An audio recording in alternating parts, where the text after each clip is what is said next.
الحمد للہ وکفا والصلاة والسلام علی عبادہ الذین اصطفیٰ اما بعد فاعوذ باللہ من الشیطان الرجیم بسم اللہ الرحمن الرحیم ان الذین جاءوا بالافک عصبۃ منکم لا تحسبوه شرا لکم بل هو خیر لکم لکل امرئ منہم ما اکتسب من الاثم والذی تولی کبرہ منہم لہ عذاب عظیم۔ ایک دفعہ درود شریف پڑھ اللہم صلی علی سیدنا و مولانا محمد وبارک وسلم وصلی علیہ۔ اس صورت میں اللہ تبارک و تعالیٰ نے زیادہ تر پاک دامنی کے احکامات بیان کیے۔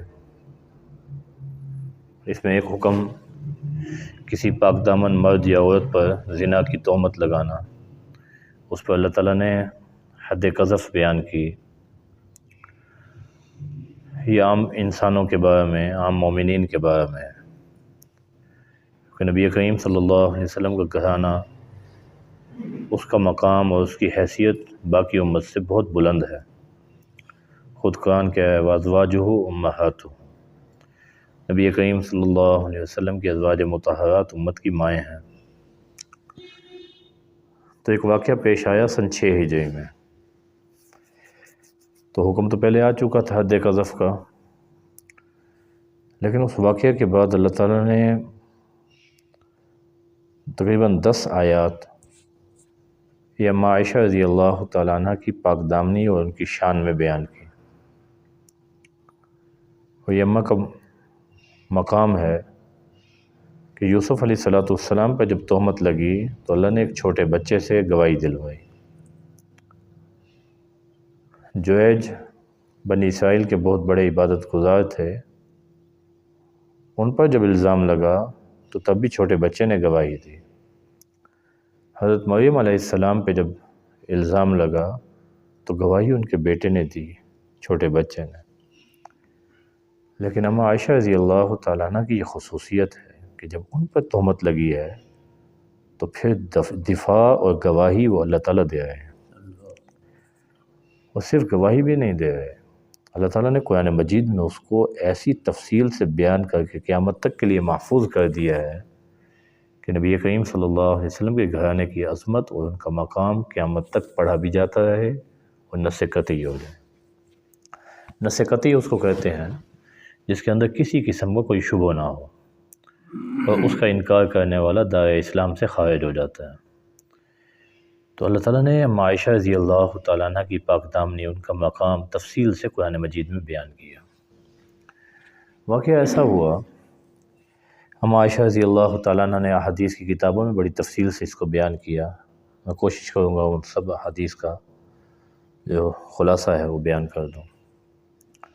اما فرماتی ہیں نبی کریم صلی اللہ علیہ وسلم آپ پہ تقسیم واجب نہیں تھی، بیویوں میں تقسیم واجب نہیں تھی، اور سفر میں ویسے ہی عام آدمی پہ بھی بیویوں میں تقسیم یہ واجب نہیں ہوتی۔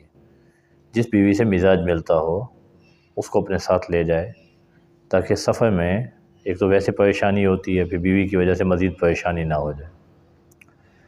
لیکن نبی کریم صلی اللہ علیہ وسلم تب بھی ازواج مطہرات کا دل خوش کرنے کے لیے قرآن اندازی کرتے تھے۔ جب آپ علیہ الصلوۃ والسلام غزوہ بن المصطلق، جس کو غزوہ مریسیہ بھی کہتے ہیں، اس کے لیے تشریف لے جانے لگے تو آپ نے ازواج مطہرات میں قرآن اندازی کی۔ قرآن اما عائشہ رضی اللہ تعالیٰ عنہ کے نام نکلا، آپ ساتھ غزوے میں تشریف لے گئیں۔ اب اس وقت پردے کے احکامات نازل ہو چکے تھے، تو ہم فرماتے ہیں سفر کی ترتیب یہ ہوتی تھی کہ جہاں قضاء حاجت کے لیے صحابہ پڑاؤ کرتے تھے تو میرا کجاوا جو ہے وہ جو اونٹ کے اوپر رکھا جاتا ہے وہ اتار کے نیچے رکھ دیتے تھے، اونٹ کو بٹھا کے، اور وہ پردے میں ہوتا تھا، وہ اتار کے نیچے رکھ دیتے تھے، اور پھر صحابہ وہاں سے چلے جاتے تھے۔ اور وہ مقام ایسا ہوتا تھا کہ جہاں میں آسانی سے کہیں اوڑ میں چلی جاؤں اور جا کے اپنی قضاء حاجت کر لوں، پھر واپس آ کے میں بیٹھ جاتی، وہ تھوڑی دیر بعد آتے اور آ کے اس کو اٹھا کے واپس اونٹ پہ رکھ دیتے۔ تو جاتے ہوئے بھی یہی ترتیب رہی، واپسی پہ بھی یہی ترتیب تھی۔ مدینہ کے قریب آ کر رات کو نبی کریم صلی اللہ علیہ وسلم نے پڑاؤ کیا، صحابہ نے آرام کیا۔ رات کے آخری حصے میں جا کر آپ علیہ السلام نے فرمایا بھی چلو آگے روانگی کرتے ہیں، سفر کرتے ہیں۔ اب یہاں جب سفر کی ابتدا ہونے لگتی تھی تو آواز لگ جاتی تھی بھی کسی نے قضاء حاجت کرنی ہے تو کر لیں، پھر آگے بار بار رکنا نہ پڑے۔ تو اب فرماتی میں بھی قضاء حاجت کے لیے چلی گئی۔ تو پھر جب واپس آنے لگی تو میں نے گلے میں ہاتھ ڈالا تو میرا ہار جو ہے وہ گلے میں نہیں تھا، وہ کہیں شاید ٹوٹ کے گر گیا۔ اب میں تو کجاوے کے قریب پہنچ گئی تھی، مجھے واپس جانا پڑا۔ واپس جا کر میں نے اس کو تلاش کیا۔ اتنے میں صحابہ کرام جو ڈیوٹی پہ تھے وہ آئے، انہوں نے کجاوے کو اٹھا کے اونٹ پہ رکھا اور آگے چل پڑے۔ ہمیں فرماتی ہیں اس وقت کیونکہ غربت کا زمانہ تھا، خواتین کا کوئی وزن نہیں ہوتا تھا۔ کُنَّا نَأْكُلُ الْعِلَقَةَ مِنَ الطَّعَامِ، وہ معمولی سا کھانا ہم لوگ کھاتی تھیں۔ اور ویسے بھی اب عائشہ رضی اللہ تعالیٰ عنہ کی جس وقت رخصتی ہوئی ہے 9 سال عمر تھی، اب رخصتی کے وقت 5 سال مزید لگا لیں تو 14-15 سال کی بچی کا کیا وزن ہونا ہے۔ وہ پھر صحابہ تو ماشاءاللہ مجاہد تھے سارے، ان کو محسوس ہی نہیں ہوا کہ کجاوے میں کوئی ہے یا نہیں ہے، انہوں نے خاموشی سے اوپر رکھا، سفر شروع کر دیا۔ کہنے کہ جب میں آئی اور وہاں پر دیکھا کہ وہاں تو قافلہ جا چکا ہے تو کہنے لگی میں وہیں بیٹھ گئی۔ میں نے کہا ادھر ادھر میں قافلے کی تلاش میں بھاگوں اور وہ لوگ واپس آئیں تو ان کو پریشانی ہوگی، میں وہیں بیٹھ گئی۔ کہتے کیونکہ رات کا وقت تھا، وہیں بیٹھے بیٹھے ہی مجھے اونگ آ گئی۔ تو نبی کریم صلی اللہ علیہ وسلم کی ترتیب یہ تھی کہ قافلے کے لیے آگے بھی افراد بھیجتے تھے جو جا کے قافلے کے لیے جاسوسی کریں، کوئی تکلیف دہ چیز تو نہیں ہے، کہیں پانی کہاں مناسب ہے، پیچھے اطلاع دیں تاکہ قافلہ جو ہے اسی رفتار سے چلے تاکہ آگے پانی پہ پہنچ جائے۔ ایسے ہی ایک آدمی آپ علیہ السلام قافلے کے پیچھے رکھتے تھے جو 2-4 گھنٹوں کے وقفے سے کہ پیچھے کوئی کہیں پڑاؤ کیا ہے، کوئی اپنی قیمتی چیز وہاں نہ بھول گیا ہو تو وہ وہاں سے سمیٹ کے بعد میں ان تک پہنچا دیں۔ تو اس خدمت پر حضرت صفوان بن معطل رضی اللہ تعالیٰ عنہ یہ اس خدمت پر مامور تھے۔ تو فرماتی ہیں حضرت صفوان بن معطل رضی اللہ تعالیٰ عنہ نے دور سے دیکھا تو انہوں نے دیکھا کوئی انسان ہے یہاں پہ جو قافلے سے پیچھے رہ گیا ہے۔ جب قریب آئے تو اماں کہتی ہیں نیند کی وجہ سے میرے چہرے سے کپڑا ہٹ گیا تھا اور پردے کا حکم نازل ہونے سے پہلے حضرت صفوان بن معطل نے اماں عائشہ رضی اللہ تعالیٰ عنہ کو دیکھا ہوا تھا، کیونکہ حضرت ابوبکر کا گھرانہ صحابہ کا تو حضرت ابوبکر صدیق کے گھر بہت زیادہ آنا جانا تھا، تو انہوں نے مجھے دیکھا ہوا تھا تو انہوں نے اونچی آواز سے انا للہ و انا الیہ راجعون پڑھا، تو میں فوراً بیدار ہو گئی۔ اور پھر اس کے بعد میں نے حضرت صفوان کی کہیں آواز نہیں سنی، نہ انہوں نے مجھ سے کوئی گفتگو کی، فوراً اونٹ کو بٹھایا اور دور چلے گئے۔ میں کجاوے پہ اوپر بیٹھی، انہوں نے اونٹ کو کھڑا کیا اور آگے چلے گئے، تو ہم تقریباً چاشت کے وقت نبی کریم صلی اللہ علیہ وسلم سے جا کے مل گئے۔ اب عبداللہ بن ابی بن سلول یہ پہلے اوس اور خزرج یہ قبائل آپس میں انصار کے لڑتے رہتے تھے، ان سب نے اتفاق کر لیا تھا کہ ہم عبداللہ بن ابی بن سلول کو اپنا سردار اور اپنا بادشاہ بنا لیتے ہیں۔ صرف تاج پوشی کی رسم باقی رہ گئی تھی، باقی سارے معاملات طے ہو گئے تھے۔ اتنے میں نبی کریم صلی اللہ علیہ وسلم کی دعوت پہنچی انصار تک بھی، تو 12 انصار پہلے آئے، پھر 72 آئے، تو انصار نے توقف کیا کہ جب اللہ کے نبی آئے ہیں تو ہمیں عبداللہ بن ابی بن سلول کی بادشاہی کی ضرورت نہیں ہے، تو اس لیے اس سے جو اقتدار چھن گیا وہ نبی کریم صلی اللہ علیہ وسلم سے اندر ہی اندر بغض رکھتا تھا، اور منافقت کی وجہ سے اسلام تو اس نے قبول کر لیا لیکن کوئی موقع نبی کریم صلی اللہ علیہ وسلم کی تکلیف دینے کا وہ ہاتھ سے جانے نہیں دیتا تھا۔ اب اس نے یہاں پر حرزہ سرائی شروع کر دی، بکواس شروع کر دی، وہ جہاں بیٹھتا ہے یہی بات کرتا ہے، جہاں بیٹھتا ہے یہی بات کرتا ہے۔ اور جب پروپیگنڈا عام ہو جاتا ہے تو اس میں سادہ لوگ مسلمان بھی پھنس جاتے ہیں۔ جب بات پھیل گئی تو حضرت مصطح، حضرت حسان، مردوں میں سے یہ 2 حضرات اور خواتین میں سے حضرت حمنہ بنت جحش رضی اللہ تعالیٰ عنہم اجمعین، ان کی زبان سے بھی کچھ ایسی بات نکل گئی کہ عبداللہ بن ابی بن سلول کے موقف کو تائید ہوئی۔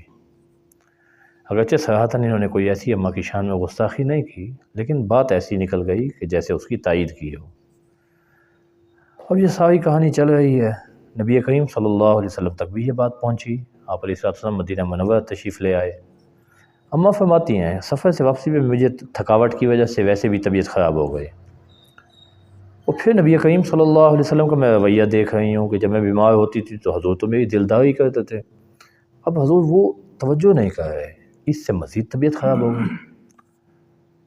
اب میں اسی پریشانی میں ہوں، نبی کریم صلی اللہ علیہ وسلم صحابہ سے پوچھ رہے ہیں، حضرت اسامہ بن زید سے پوچھا، انہوں نے کہا ہم تو آپ کے گھرانے کے بارے میں خیر ہی جانتے ہیں، ہمیں تو کوئی ایسی بات معلوم نہیں ہے، یہ سارے لوگ غلط بات کر رہے ہیں۔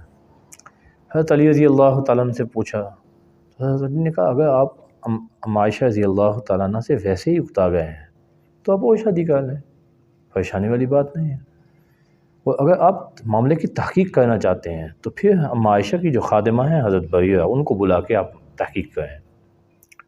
آپ نے حضرت بریرہ کو بلایا، انہوں نے کہا میں نے تو کوئی خامی نہیں دیکھی، بس یہ ہے کہ کیونکہ کم عمر ہیں کبھی آٹا گوندھ کے رکھ دیتی ہیں اور وہیں بیٹھے بیٹھے نیند آ جاتی ہے، جس کی وجہ سے بکری آ کے اس آٹے میں منہ مار لیتی ہے، تو ایسی غفلت جو ہے وہ کم عمر بچیوں میں ہوتی رہتی ہے، اور ہم نے نبی ام عائشہ رضی اللہ تعالیٰ عنہ میں کبھی کوئی خرابی نہیں دیکھی۔ اب یہ بات جب ہوئی تو نبی کریم صلی اللہ علیہ وسلم انصار کے مجمع میں تشریف لے آئے، مسجد نبوی میں۔ آپ نے فرمایا کون ہے جو میرا دفاع کرے؟ یہ عبداللہ بن ابی بن سلول ایسی باتیں کر رہا ہے، اللہ کی قسم میں تو اپنے گھر والوں کے بارے میں خیر ہی جانتا ہوں، کوئی غلط بات تو نہیں جانتا۔ اب حضرت سعد بن معاذ رضی اللہ تعالیٰ عنہ کھڑے ہوئے، انہوں نے کہا کہ کس نے یہ بات کی ہے؟ اگر قبیلہ اوس سے ہے میں اس کو قتل کروں گا، اور اگر قبیلہ خزرج سے ہے تو آپ ہمیں حکم دیں ہم قتل کریں گے، آپ کی اجازت سے قتل کر دیں گے۔ ام عائشہ فرماتی ہیں حضرت سعد بن عبادہ رضی اللہ تعالیٰ عنہ خزرج کے سردار ہیں، تو ایک قومی حمیت بھی غیرت بھی ایک الگ چیز ہوتی ہے، تو کہتی ہیں بہت نیک آدمی تھے لیکن اس موقع پر قوم کی حمیت غالب آ گئی، کہتے ہیں اچھا تم ہمارے آدمی کو قتل کر دو گے اور ہم ایسے خاموش ہو کے بیٹھے رہیں گے؟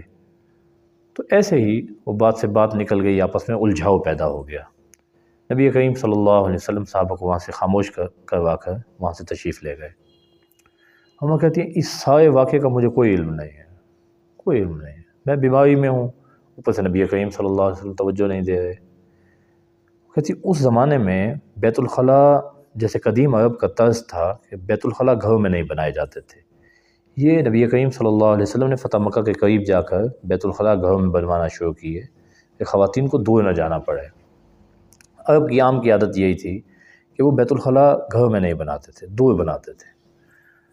تو ام فرماتی ہیں جیسے ایک عرب کی ترتیب چل رہی تھی، میں راتوں قضائے حاجت کے لیے حضرت مصطح رضی اللہ تعالیٰ عنہ کی والدہ ام مصطح ان کے ساتھ گئی۔ اب یہ رشتے میں حضرت ابوبکر صدیق رضی اللہ تعالیٰ عنہ کی خالہ لگتی ہیں، کہ میں ان کے ساتھ گئی تو انہوں نے ایک بڑی چادر جو پردے کے لیے لی ہوئی تھی، واپسی میں اس میں پاؤں الجھا گر گئیں، تو کہنے لگے تعیس مصطح، مصطح برباد ہو۔ میں نے کہا یہ آپ کیا کہہ رہی ہیں؟ حضرت مصطح تو غزوہ بدر میں شریک ہوئے، اب بدری صحابی کو برا بلا کہہ رہی ہیں۔ انہوں نے کہا بیٹا تجھے نہیں پتہ یہ تیرے بارے میں کیا بات ہوئی ہے؟ میں نے کہا نہیں بات ہوئی، مجھے تو نہیں پتہ کیا ہوا ہے۔ اب جب انہوں نے مجھے یہ بتایا کہ لوگ تو عبداللہ بن ابی بن سلول اور اس کی پارٹی میں اوپر یہ الزام لگا رہے ہیں، تو میں تو بڑا پریشان ہوئی۔ میں واپس آئی، نبی کریم صلی اللہ علیہ وسلم سے پوچھا کہ میں اپنے گھر والد کے گھر چلے جاؤں؟ آپ نے فرمایا چلی جائیں۔ کہتی میں گھر گئی، والدہ سے یہ بات پوچھی کہ ایسے ایسے میرے پہ الزام لگا ہے، آپ کو اس بات کا علم ہے؟ ہم نے کہا جب عورت خوبصورت ہوتی ہے، خامد محبت کرتا ہے تو کبھی سوکنے بھی ایسی بات کر دیتی ہیں، آپ کو پریشان ہونے کی ضرورت نہیں ہے۔ میں نے کہا نہیں یہ سوکنوں کی بات نہیں ہے، مجھے مصطح کی والدہ نے بتایا باہر کی خواتین باہر کے لوگ یہ باتیں کر رہے ہیں۔ تو والدہ خاموش ہو گئیں۔ تو کہتی میری تو کیفیت یہ تھی، وہ ساری رات میں روتی رہی، اگلا دن میں روتی رہی، میرے آنسو نہیں رکے، 2 راتیں 1 دن پورا ام عائشہ رضی اللہ تعالیٰ عنہ فرماتی ہیں مجھے یہاں تک کیفیت ہو گئی، مجھے لگتا تھا میرا کلیجہ غم سے پھٹ جائے گا کہ میرے پہ اتنا بڑا الزام لگا، اور ساتھ مجھے یہ یقین بھی تھا کہ اللہ وحی کے ذریعے یا حضور کو کوئی خواب دکھا کر میری پاک دامنی کے بارے میں بتا دیں گے۔ یہ مجھے علم نہیں تھا کہ اللہ قرآن مجید میں میری پاک دامنی اتاریں گے۔ اس طرف میں اپنی شان اس سے کم سمجھتی تھی، لیکن یہ تو اللہ کو پتہ ہے نا کہ اس کی کتنی شان ہے۔ ہاں، میں یہ نہیں سمجھتی تھی کہ اللہ قرآن مجید میں اتنی آیات میرے بارے میں نازل کریں گے۔ تو کہتی ہیں 2 دن 2 راتیں گزرنے کے بعد نبی کریم صلی اللہ علیہ وسلم تشریف لائے، تو کہنے لگے عائشہ اگر کوئی غلطی ہو گئی ہے تو توبہ کر لو، اللہ تبارک و تعالیٰ جو ہے وہ معاف کرنے والے ہیں، اور اگر آپ سے غلطی نہیں ہوئی تو پھر اللہ اس کا معاملہ بہتر جانتے ہیں۔ کہ جب یہ بات میں نے سنی میرے آنسو بالکل خشک ہو گئے۔ میں نے اپنے والد سے کہا آپ جواب دیں نبی کریم صلی اللہ علیہ وسلم کو، وہ خاموش ہو گئے۔ انہوں نے کہا میں کیا جواب دوں؟ میں نے والدہ سے کہا آپ جواب دیں، انہوں نے بھی جواب نہیں دیا۔ اماں فرماتی ہے میں کیونکہ میری عمر کم تھی اس وقت، میں قرآن مجید اتنا یاد تو نہیں کیا ہوا تھا، میں نے کہا میں اللہ کی قسم کھا کے کہتی ہوں جو بات آپ لوگ کہہ رہے ہیں میں اس سے بالکل پاک ہوں۔ اب میں اگر آپ لوگوں کے سامنے اس بات کی نفی کروں، آپ لوگوں کی بات بار بار لوگوں سے سن کے یہ بات دل میں بیٹھ گئی ہے، آپ میری تصدیق نہیں کریں گے، مجھے سچا نہیں قرار دیں گے، حالانکہ اللہ جانتے ہیں کہ میں اپنی بات میں سچی ہوں، اور اگر میں اس بات کو تسلیم کر لوں اس جرم کو تو آپ لوگ فوراً اس کو تسلیم کر لیں گے، حالانکہ اللہ جانتے ہیں کہ بات ایسے نہیں ہے۔ تو میں وہی بات کہوں گی جو یوسف علیہ السلام کی جدائی پر حضرت یعقوب علیہ السلام نے کہا فصبر جمیل اللہ المستعان علی ما تصفون، کہ میں صبر کرتا ہوں اور صبر بہت خوبصورت صفت ہے، اللہ سے مدد مانگتا ہوں اس پر جو تم نے بیان کیا۔ کہ جب میں نے یہ جواب دیا نبی کریم صلی اللہ علیہ وسلم ابھی اسی مجلس میں بیٹھے تھے تو انصار کی ایک خاتون آ کے میرے ساتھ رونے بیٹھ گئیں کہ دیکھو آپ پر یہ الزام لگ گیا۔ اتنے میں ہی نبی کریم صلی اللہ علیہ وسلم پر وحی کی کیفیت نازل ہوئی۔ جب وحی کی کیفیت نازل ہوئی تو آپ علیہ السلام نے جیسے ہی وہ کیفیت دور ہوئی، آپ کے پیشانی پہ پسینہ آ گیا، آپ نے پسینہ صاف کیا، ہمارے عائشہ خوش ہو جائیں، اللہ تعالیٰ نے آپ کی برات قرآن مجید میں نازل کی ہے۔ تو مجھے اپنے والد اور والدہ کہنے لگے آپ نبی کریم صلی اللہ علیہ وسلم کا شکریہ ادا کریں۔ تو کہتی میں نے فوراً کہا میں اللہ کے علاوہ کسی کا شکریہ ادا نہیں کروں گی، کیونکہ اس معاملے میں اللہ کے علاوہ اور کسی نے میرے پہ اعتماد نہیں کیا۔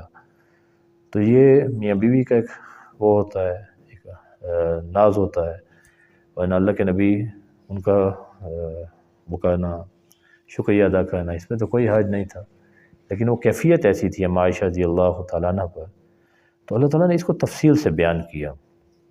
پھر اسی واقعے میں نبی کریم صلی اللہ علیہ وسلم نے حضرت حسان، حضرت مصطح، حضرت حمنہ ان تینوں پر حد قذف جاری کی، عبداللہ بن ابی بن سلول پر دوہری قذف جاری کی، یعنی 2 آدمیوں جتنی حد قذف اس پر جاری کی۔ ان حضرات نے تو توبہ کر لی کیونکہ سچے صحابی تھے، لیکن عبداللہ بن ابی بن سلول مار کھانے کے باوجود اپنی روش سے باز نہیں آیا، اسی کو اللہ تعالیٰ قرآن مجید میں بیان کر رہے ہیں۔ اب اس میں ایک چیز ہے، حضرت حسان رضی اللہ تعالیٰ عنہ سے یہ بات ہوئی، ام عائشہ رضی اللہ تعالیٰ عنہ کے پاس حضرت نبی کریم صلی اللہ علیہ وسلم کی وفات کے بعد بھی حضرت حسان آتے تھے۔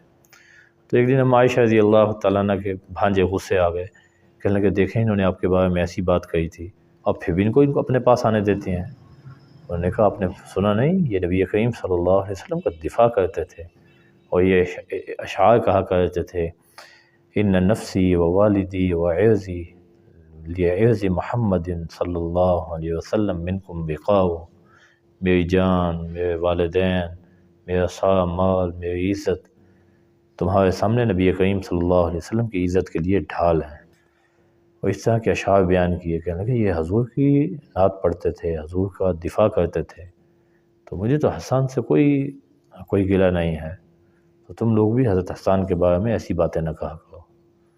پھر صحابہ میں حضرت ابو ایوب انصاری رضی اللہ تعالیٰ عنہ، وہ گھر آئے تو ان کی اہلیہ نے پوچھا ایوب انصاری نے، کہنے لگی آپ کو پتہ ہے ہم عائشہ رضی اللہ تعالیٰ عنہ کے بارے میں ایسی بات ہوئی ہے؟ انہوں نے کہا آپ مجھے بتائیں، اگر آپ ام عائشہ رضی اللہ تعالیٰ عنہ کی جگہ ہوتی ہیں تو آپ کیا کرتی ہیں؟ آپ ایسی غلطی کرتی ہیں؟ انہوں نے کہا میں قطعاً نہ کرتی۔ انہوں نے کہا اللہ کی قسم عائشہ آپ سے بہت بہتر ہے، بہت بہتر ہے، جب آپ سے یہ غلطی نہیں ہو سکتی تو ام عائشہ رضی اللہ تعالیٰ عنہ سے کیسے ہو سکتی ہے؟